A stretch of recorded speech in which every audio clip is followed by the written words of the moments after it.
नमस्कार बच्चों। आज हम एक हास्य व्यंग्य कथा पढ़ेंगे, जामुन का पेड़। इसके लेखक हैं कृष्णचंद्र जी। अपनी इस हास्य व्यंग्य कथा में उन्होंने एक छोटी सी कहानी के माध्यम से ये दर्शाने का प्रयास किया है कि अक्सर कार्यालयी तौर तरीके जो हैं उनमें जो विस्तार पाया जाता है वो बहुत ही ज़्यादा निरर्थक और उनका जो पदानुक्रम है वो बहुत ही हास्यपद होता है, क्योंकि इसमें व्यवस्था जो है वो बिल्कुल संवेदन शून्यता को उजागर कर रही है। इस पाठ के माध्यम से छोटी छोटी हंसी वाली घटनाएं जो हैं वो भी हमारे भीतर इस बात की समझ पैदा करने में सक्षम है कि कार्यालयी तौर तरीकों में पाया जाने वाला विस्तार जो है वो बहुत ज़्यादा निरर्थक और हास्यास्पद हो सकता है। कहने का अभिप्राय ये है कि कार्यालयी प्रक्रियाएं जो हैं वो आम आदमी के लिए इतनी ज़्यादा परेशानियां लेकर के कई बार आ जाती हैं कि उसे अपनी ज़िंदगी से भी हाथ धोना पड़ जाता है। इसी बात को वो अपनी इस व्यंग्य कथा के माध्यम से उजागर करने का प्रयास कर रहे हैं। अब कहानी की शुरुआत होती है कि रात्रि के समय आंधी चलने से सचिवालय के पार्क में खड़ा हुआ एक जामुन का पेड़ जो है वो गिर जाता है। सुबह होते ही माली जो है वो देखता है कि उस गिरे हुए जामुन के पेड़ के नीचे एक आदमी दबा हुआ है। वो तुरंत जाता है और चपरासी को इस बात की सूचना दे देता है कि कार्यालय के बाहर जो पार्क है वहाँ पर जामुन का पेड़ गिरा हुआ है और उसके नीचे एक व्यक्ति दबा हुआ है। तो क्लर्क उस व्यक्ति को देखने की बजाय सीधे सुपरिटेंडेंट के पास जाता है और सुपरिटेंडेंट लौटता हुआ लॉन में आता है। इस तरह से मिनटों में दबे हुए आदमी के आसपास अच्छी खासी भीड़ जो है वो इकट्ठी हो जाती है। क्लर्कों को रसीले जामुनों की याद आ रही थी। अब उस समय देखिए संवेदन शून्यता की हद देखिए कि उस समय उस दबे हुए व्यक्ति को बजाने की बजाय उस दफ्तर के जो व्यक्ति थे, उन क्लर्क जो थे, उन्हें उस रसीले जामुन की याद आ रही थी जो वो जामुन के पेड़ के माध्यम से खाया करते थे। तभी उस माली ने आदमी के बारे में पूछा तो उन लोगों को लग रहा था कि शायद ही ये जिंदा बचा हुआ हो, लेकिन तभी वो दबा हुआ आदमी कराहते हुए बोल पड़ता है। तो माली तुरंत पेड़ को हटाने का सुझाव देता है। वो कहता है कि इस पेड़ को हटाना पड़ेगा, अन्यथा ये व्यक्ति मर जाएगा। परंतु सुपरिटेंडेंट ने अपने ऊपरी अधिकारी से पूछने की बात कही और इस तरह से वो बात जो है डिप्टी सेक्रेटरी और फिर ज्वाइंट सेक्रेटरी और उसके बाद चीफ सेक्रेटरी से होते हुए मिनिस्टर के पास जा पहुंची। मंत्री ने चीफ सेक्रेटरी से कुछ कहा और उसी क्रम में बात नीचे तक फिर जा पहुंची और फाइल चलती रही और इसी प्रक्रिया में जो है आधा दिन बीत गया। दोपहर तक उस पेड़ के चारों ओर भारी भीड़ जो है वो इकट्ठी हो चुकी थी।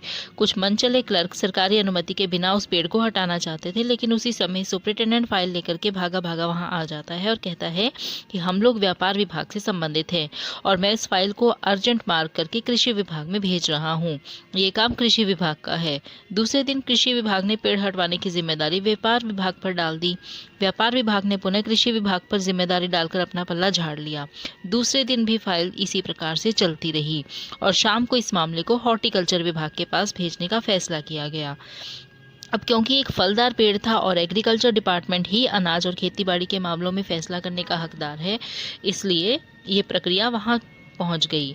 अब हॉर्टिकल्चर डिपार्टमेंट के पास जब वो फाइल गई तो चारों तरफ पुलिस का पहरा था, लेकिन एक पुलिस कांस्टेबल को दया आ गई और उसने सोचा कि मैं जाकर के माली से कहता हूँ कि ये जो पेड़ के नीचे दबा हुआ व्यक्ति है जाकर के इसे खाना खिला दे।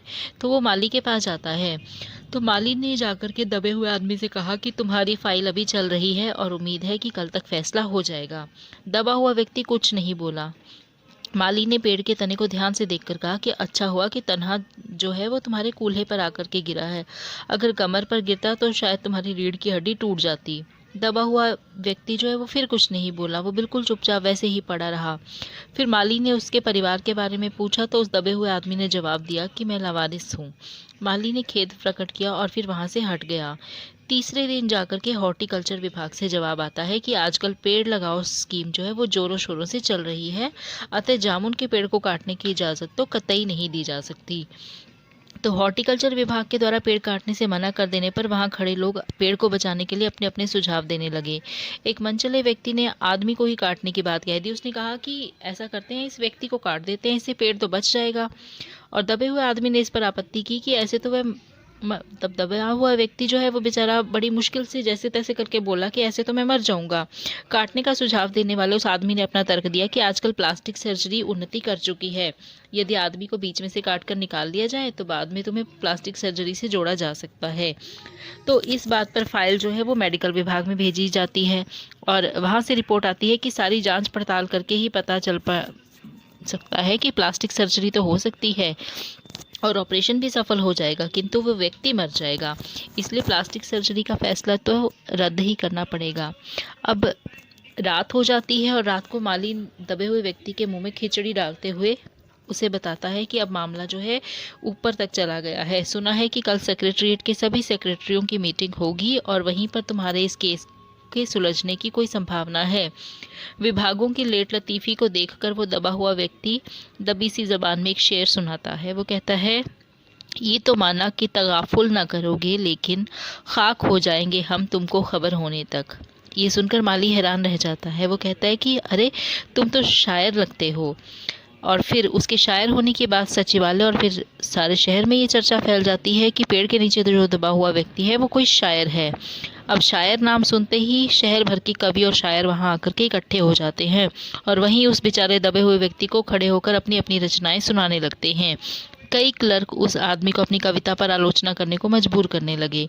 जब सब कमेटी को ये सब पता चला तो उसने ये मामला कल्चरल डिपार्टमेंट को सौंप दिया और साहित्य अकादमी के सचिव के पास फाइल पहुंची और सचिव उसी समय उस आदमी का इंटरव्यू लेने पहुंच गया। दबे हुए आदमी ने बताया कि उसका उपनाम ओस है और कुछ दिन पहले ही उसका लिखा हुआ ओस के फूल गद्य संग्रह प्रकाशित हुआ है। तो सचिव हैरान रह गया। उसने कहा कि इतना बड़ा कवि और तुम हमारी अकेडमी के सदस्य नहीं हो। उस आदमी ने कहा कि मुझे पहले पेड़ से के नीचे से निकालिए, तभी मैं इस बारे में विचार करूंगा। सचिव उसे वहां से निकालने का आश्वासन देकर चला जाता है। अगले दिन सचिव उसे साहित्य अकादमी का सदस्य चुने जाने की बधाई देता है। वो आदमी वैसे ही दबा पड़ा है उस पेड़ के नीचे, लेकिन सचिव आकर के कहता है कि तुम हमारी साहित्य अकादमी का हिस्सा बन चुके हो। आदमी ने फिर से कहा कि पेड़ के नीचे से निकाल दो मुझे। तो उसने अपनी असमर्थता जताई और उसने कहा कि यदि तुम मर गए तो हम तुम्हारी पत्नी को वजीफा दे सकते हैं। हमारे विभाग का संबंध जो है वो सिर्फ कल्चर से है। पेड़ काटने का काम आरी कुल्हाड़ी से होगा, इसीलिए इसके बारे में वन विभाग को लिख दिया गया है। शाम को माली ने उसे कहा कि कल वन विभाग वाले पेड़ को काट देंगे। माली बहुत खुश था। उसे लग रहा था कि शायद अब ये दबा हुआ व्यक्ति जो है वो बच जाएगा, लेकिन दबे हुए आदमी का स्वास्थ्य जवाब दे रहा था। दूसरे दिन वन विभाग के लोग आरी और कुल्हाड़ी लेकर आए तो विदेश विभाग के आदेश से ये कार्य रोक दिया गया। वास्तव में ये पेड़ जो है वो पिटोनिया राज्य के प्रधानमंत्री ने सचिवालय में 10 साल पहले लगाया था। अब अगर पेड़ ये काटा गया तो उन लोगों को लग रहा कि दोनों राज्यों के संबंध जो है वो बिगड़ जाएंगे। पिटोनिया सरकार राज्य को बहुत ज़्यादा सहायता देती है, अतः दोनों देशों के संबंधों को मधुर बनाने के लिए एक आदमी के जीवन का बलिदान तो दिया जा सकता है, लेकिन उस पेड़ को नहीं काटा जा सकता। अंडर सेक्रेटरी ने बताया कि प्रधानमंत्री विदेश दौरे से सुबह वापस आ गए हैं। अब वो ही निर्णय देंगे कि इस पेड़ को काटना है या क्या करना है। शाम के 5 बजे स्वयं सुपरिटेंडेंट कवि की फाइल लेकर वहां पर आया और चिल्लाया कि प्रधानमंत्री ने सारी जिम्मेदारी स्वयं पर लेते हुए पेड़ को काटने की अनुमति दे दी है। कल इस पेड़ को काट दिया जाएगा। तुम्हारी फाइल पूरी हुई, परंतु उस कवि का हाथ ठंडा पड़ चुका था। आंखों की पुतलियां निर्जीव और चींटियों की एक लंबी पांत जो है उसके मुंह में जा रही थी, क्योंकि उसके जीवन की फाइल भी तब तक पूरी हो चुकी थी। तो ये एक व्यंग्यात्मक लेख है, एक हास्य व्यंग्य कथा है, जिसके माध्यम से लेखक ने बड़ी ही सटीक टिप्पणी की है कार्यकारी व्यवस्था के तौर तरीकों पर। क्योंकि अक्सर कार्यालयी तौर तरीके जो हैं वो इतने लंबे चले जाते हैं, इतना विस्तार है और बिल्कुल निरर्थक प्रक्रियाओं से व्यक्ति को गुजरना पड़ता है कि कई बार उसे अपने प्राणों से भी हाथ धोना पड़ जाता है। तो बड़ी ही खूबसूरती के साथ लेखक ने जो है इस बड़े ही